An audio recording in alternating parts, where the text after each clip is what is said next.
The morning sun filtered through the dense canopy of Millfield forest as Marcus adjusted his camera lens. He had been photographing wildlife for 3 hours when something unusual caught his eye. A small mound of earth, too perfectly shaped to be natural, sat beneath an old oak tree. Curiosity pulled him closer. Marcus knelt down and began brushing away the loose soil with his hands. His fingers struck something solid. Leather. Old and weathered, but unmistakably a backpack. "What the hell?" Marcus whispered, carefully extracting the buried bag from its earthen grave. The backpack was small, clearly meant for a child. Faded blue fabric showed years of decay, but the contents inside had been preserved by the protective leather. Marcus unzipped the main compartment with trembling hands. A school notebook fell out first, its pages yellowed but readable. Then came a wallet-sized school photograph of a young black boy with a bright smile. Marcus flipped it over. Written in fading ink, Jamal Washington, 6th grade, 1997. His heart pounded as he continued searching. A student ID card confirmed what he had found. Jamal Washington, age 12, Roosevelt Elementary School. Marcus pulled out his phone and Googled the name. The first result made his blood run cold. Missing child, Jamal Washington vanishes without trace, 1997. 23 years. This boy had been missing for 23 years, October 15, 1997. 12-year-old Jamal Washington clutched his math homework tightly as he walked down Maple Street. The autumn air was crisp, and fallen leaves crunched under his worn sneakers. He was just 3 blocks from home when he heard the familiar voices behind him. "Hey, Washington. Where you going so fast?" Jamal's stomach dropped. Tommy Henderson and his crew were following him again. Tommy, a stocky 14-year-old with mean eyes, was the sheriff's son. That made him untouchable in Millfield. His friends, Brad and Kyle, flanked him like bodyguards. "I said, where you going?" Tommy called out, picking up his pace. Jamal quickened his steps, but the older boys were faster. They caught up at the corner of Pine Street, blocking his path. "You think you're better than us, don't you?" Tommy shoved Jamal hard, sending his backpack flying. Papers scattered across the sidewalk. "Please, just leave me alone," Jamal said, scrambling to collect his homework. "Please, just leave me alone," Kyle mocked in a high voice. The 3 boys laughed. Tommy grabbed Jamal by the shirt collar. "My dad says your kind should know your place in this town." Fear shot through Jamal's chest. He twisted free and ran. Not toward home, where they might follow, but toward the forest. The thick trees would hide him. He could wait there until they got bored and left. The boys chased him, shouting threats and slurs. Jamal crashed through the underbrush, branches tearing at his clothes. Behind him, their voices grew louder, more aggressive. That was the last time anyone saw Jamal Washington alive. The search began 2 days later. Volunteers combed the woods for exactly 6 hours before Sheriff Henderson called it off. "Probably just ran away," he told Jamal's parents. "These kids always turn up somewhere." But Jamal's mother, Sarah Washington, knew better. Her son would never run away. She begged the sheriff to continue searching. Her pleas fell on deaf ears. Marcus spent 2 hours researching online before he found Diana Washington's law office in Atlanta. His hands shook as he dialed her number. "Washington and Associates, this is Diana speaking." "Ms. Washington, my name is Marcus Chen. I'm calling about your brother, Jamal." Silence stretched across the line. When Diana finally spoke, her voice was barely a whisper. "What about Jamal?" "I found his backpack. In Millfield Forest. Buried under an old oak tree. I'll be there tomorrow," Diana said without hesitation. Diana Washington had transformed her grief into purpose.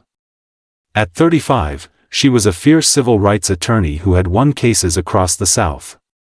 When she met Marcus at the forest entrance, her eyes held the same determination that had carried her through law school. "They gave up on him in 6 hours," Diana explained as they walked toward the burial site. 6 hours. Said a black boy from the poorer side of town probably just ran off. My parents spent their life savings hiring private investigators, but the trail was already cold. Marcus showed her the exact location where he had found the backpack. Diana knelt beside the disturbed earth, her professional composure cracking. We need to search this entire area, she said, wiping her eyes. There has to be more. They worked methodically, expanding outward from the original site. Within an hour, Diana called out. She had found torn fabric caught on a thorn bush. Red and blue stripes. The same pattern as the shirt in Jamal's school photo. 20 feet away, Marcus discovered scuff marks on a large rock. Dark stains that time had not completely erased. Diana and Marcus spent the next 3 days knocking on doors throughout Millfield. Most residents claimed they remembered nothing about 1997. Others slammed doors in their faces the moment Diana mentioned Jamal's name. This town has been keeping secrets for 23 years, Diana told Marcus as they walked down Elm Street. But someone saw something. Someone always sees something. Their breakthrough came from an unexpected source. Mrs. Chen, an 80-year-old retired teacher, invited them inside her small house near the forest edge. Her hands trembled as she poured tea.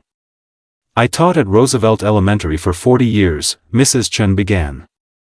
Jamal was in my class. Bright boy. Kind heart.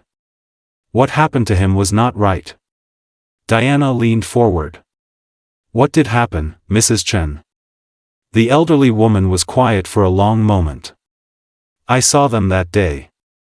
From my back window. Tommy Henderson and those other boys chasing Jamal into the woods. They were shouting terrible things. Hateful words. Did you tell anyone? Marcus asked. I called the sheriff's office immediately. But when Sheriff Henderson arrived, he told me I was mistaken. Said his son was at football practice. Mrs. Chen's voice cracked. But I know what I saw.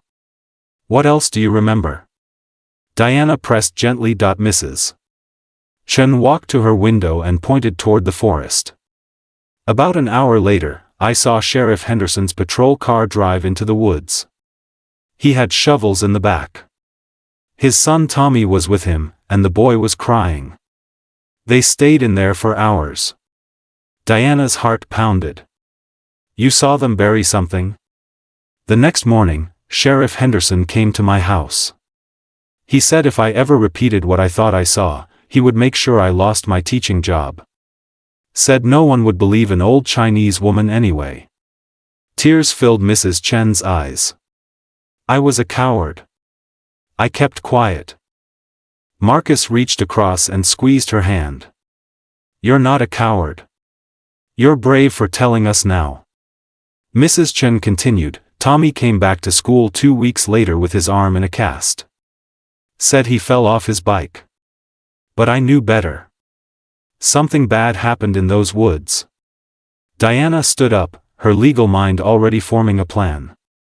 Mrs. Chen, would you be willing to make an official statement?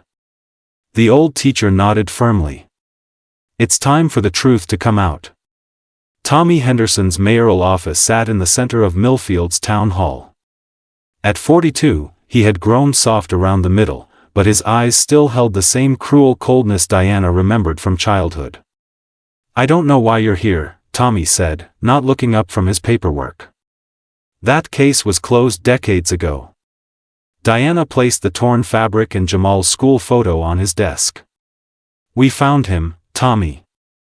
We found where you put him. Tommy's pen slipped from his fingers. His face went pale. Mrs. Chen saw everything, Marcus added. She's already given her statement to the state police. Tommy's hands began to shake. 23 years of buried guilt crashed down on him like a tidal wave. It wasn't supposed to happen like that, he whispered. Tell us what really happened, Diana demanded, her lawyer instincts taking over. Tommy's voice cracked. We were just messing with him. Pushing him around. But he fought back harder than usual. Brad shoved him, and Jamal fell backward. Hit his head on that rock. There was so much blood. And instead of calling for help, you buried a 12-year-old boy. Diana's voice was ice cold. We were scared. My father said it would ruin our futures. Said no one would miss him anyway. Tommy broke down completely. I've lived with this every single day. Every single day. Diana recorded everything on her phone. Within hours, state investigators were on their way to Millfield. The FBI reopened the case as a federal hate crime investigation. The truth, buried for 23 years, finally saw daylight. 3 weeks later, forensic teams recovered Jamal's remains from the forest floor. The entire town of Millfield gathered for his funeral, something that should have happened 23 years earlier. Sarah Washington, now 68, finally had closure for her son. The Jamal Washington Memorial Park was built on the exact spot where his backpack was found. A bronze plaque read, "In memory of a bright young life taken too soon, and a promise that every child matters." Tommy Henderson received 15 years for involuntary manslaughter and obstruction of justice. His father, the former sheriff, faced additional charges for abuse of power and evidence tampering. Diana opened a legal aid office in Millfield, offering free services to families who felt ignored by the system. Marcus became the town's official photographer, documenting its transformation from a place of secrets to one of accountability. Together, they established the Washington Foundation, ensuring that no missing child case would ever be dismissed again. The foundation provided resources for thorough investigations, regardless of the family's race or economic status. Millfield learned that justice delayed is not justice denied. Sometimes it just takes the right people to refuse to let the truth stay buried. The forest that once held Jamal's secret now stood as a symbol of hope, proving that even the darkest secrets cannot hide forever when good people choose to act.